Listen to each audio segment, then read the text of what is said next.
Top of the morning to you. I'm Dr. Duncan, Director of Fine Arts in Galveston ISD. Children, today I'm here to tell you a little story that happened about 150 years ago, right off the coast of our beloved island, right out here in the bay. There was a big battle. On January the 1st of 1863, General Magruder with the Confederate forces reinvaded the island of Galveston, recapturing it from the Federal forces which had been here. The 42nd Massachusetts Volunteer Infantry, 2 companies of which were captured here on the island. The Westfield, USS Westfield gunboat was sunk, and the USS Harriet Lane was captured. The remaining ships of the squadron put out to sea and went back to New Orleans, confused and not sure exactly what to do. Admiral Farragut was terribly displeased. He sent a rather large group back to the island, and they made it back here by the 11th of January.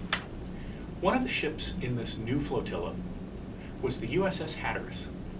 The Hatteras was originally built as a ferry. She was a sidewheel steamer, capable on her best days of doing about 11 knots. That's about 12 miles an hour.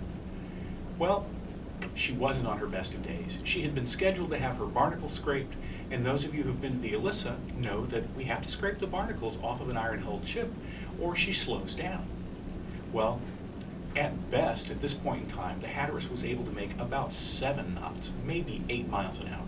That's not a terribly fast speed for a ship. But she came on station to guard the Gulf of Mexico from the Confederate ships that were sailing in and out from Houston and Galveston. There was one ship they were all afraid of, the Confederate state ship Alabama. She was a raider built in England, and she was perhaps the fastest, most maneuverable, and heaviest armed ship of the day, certainly for all the commerce raiders for the Confederate States of America. Wasn't too late in the day, they saw a sail. The captain of the Hatteras, Captain Blake, saw the sail. He said, "Gotta go find out what it is," and he ordered them up to steam, and away they went. Well, they got out there, and they said, "Hello." The ship came back that she was Her Majesty's ship, a British ship. "Well, we're going to check your papers then." They lowered a longboat, and off they went, rowing away, across the water. About halfway there, the captain of the Confederate ship said, "No, this is actually the CSS ship Alabama." They ran up the Confederate colors and began to shell the Hatteras. It didn't take 20 minutes for the CSS Alabama to sink the USS Hatteras. She went straight down, slid under the water, and was gone. Before she went completely down, Captain Blake made the rounds, ordered all of his men to abandon the ship, and tried to go downstairs underneath the ship on the lower decks to see what had happened to the crew there and get any wounded off. But he was unable to do so because of the fires and because of the smoke. 2 men were left on that ship. The Irish-born William Healy was 32 years old. He was a coal heaver from the city of Donegal in Ireland. And Irish-born John C. Cleary, a 24-year-old stoker from County Cork. Both men lost their lives and went down with the ship. The rest of the crew was picked up by the CSS Alabama and eventually was dropped off in Jamaica, where they were paroled. The men in the boat managed to row their way back to the other ships in the island and returned to the Federal Navy. The Hatteras has stood on the bottom in the Gulf of Mexico for the last 150 years.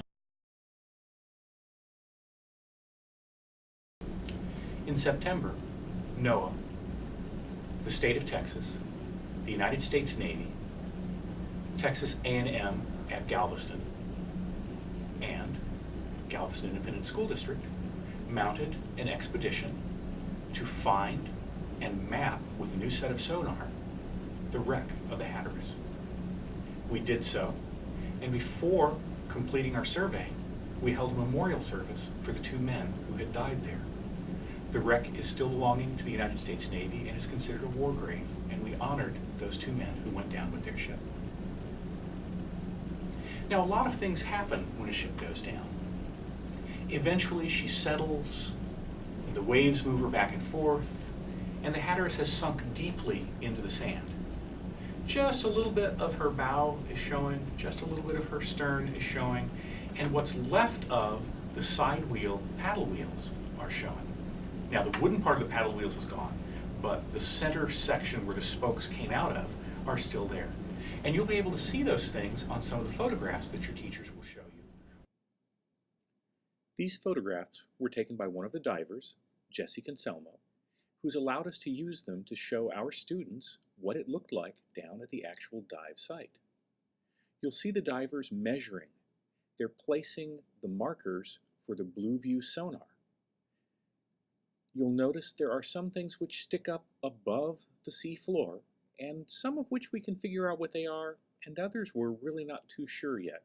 We're hoping that the blue view sonar will give us a deeper understanding of all the various parts of the ship and which parts we're actually seeing.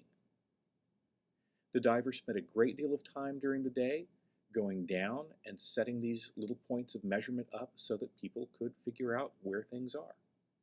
As you'll notice, the fish were quite happy to be swimming around and having some fun.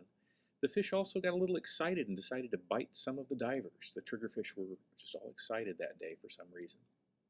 I guess if someone were bothering my habitat, I'd be a little worried too. The fish were having a great time though.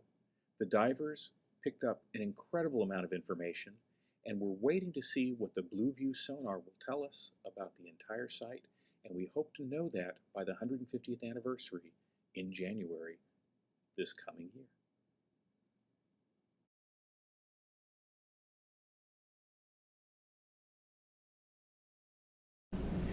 I hope you'll take some time to notice that the ocean has reclaimed the vessel. The fish find it a great place to live. There have been, over the years, a number of nets that have snagged on it, nets from the shrimpers that have snagged on it to become a permanent part, as it were, of the wreck site. Barnacles growing, seagrass is growing, and the ocean has taken back the ship. If you have some time and you'd like to do an artwork about the wreck of the Hatteras, you could do something about the Hatteras before she went down. You could do something about the Hatteras during the battle. You could do something about the Hatteras after she's sunk to the bottom, or even, as she is today, reclaimed by the ocean's depths. You could put in the sea. You could put in the fish. You could put in the divers going down and checking on her. All of these ways you can use art to explore both archaeology and technology.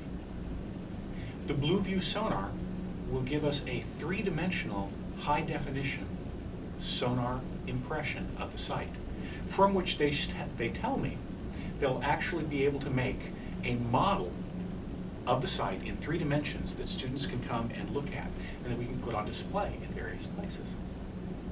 So give some thought to how you might react, what you think an artwork would be that would work to tell the story of the USS Hatteras and the brave men who went down with her.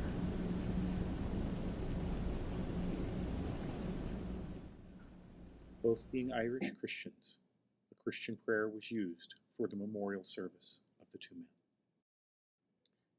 We therefore commit their bodies to the deep, looking for the general resurrection in the last day, and the life of the world to come, through our Lord Jesus Christ, at whose second coming in glorious majesty to judge the world, the sea shall give up her dead, and the corruptible bodies of those who sleep in him shall be changed, and made like unto his glorious body, according to the mighty working whereby he is able to subdue all things unto himself.